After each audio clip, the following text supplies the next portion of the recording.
Unlock talents YouTube ప్రేక్షకులకు స్వాగతం, సుస్వాగతం.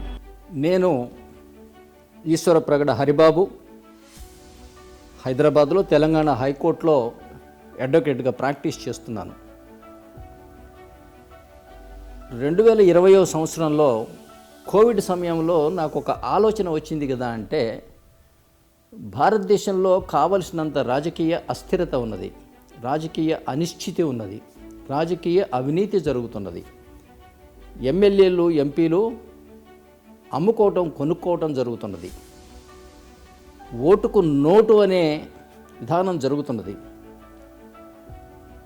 జాతి, కుల, మత, ప్రాంత, భాష వైషమ్యాలు భారతదేశంలో పెచ్చుమీరుతున్నాయి. ఆర్థిక అసమానతలకు కొదవలేదు. అంతర్జాతీయ తీవ్రవాదం, అంతర్గత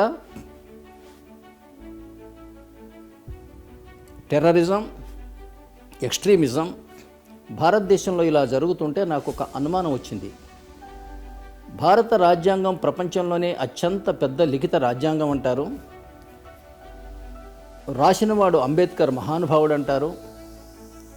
మరి ఇంత పెద్ద రాజ్యాంగం రచించుకున్న తర్వాత ఇన్ని రకాలైనటువంటి అపకృత్యాలు ఎట్లా జరుగుతూ ఉన్నాయి, వీటికి సంబంధించి రాజ్యాంగంలో ఏమున్నది అన్న ఆసక్తితోటి రాజ్యాంగం చదవటం మొదలుపెట్టాను.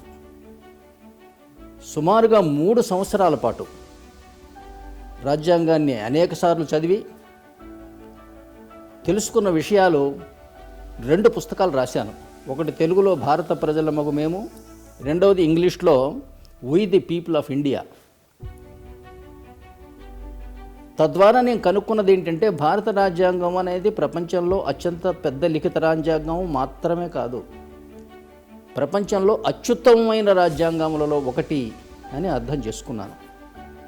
కాకుంటే భారతీయులు దానిని అదే స్థాయిలో అపార్థం చేసుకొని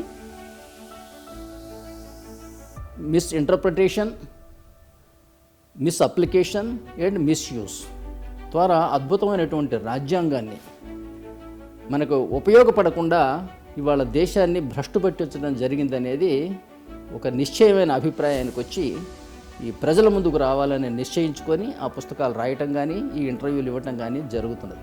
ఈ వీడియో మీకు నచ్చినట్టయితే లైక్, షేర్, సబ్స్క్రైబ్ చేయండి.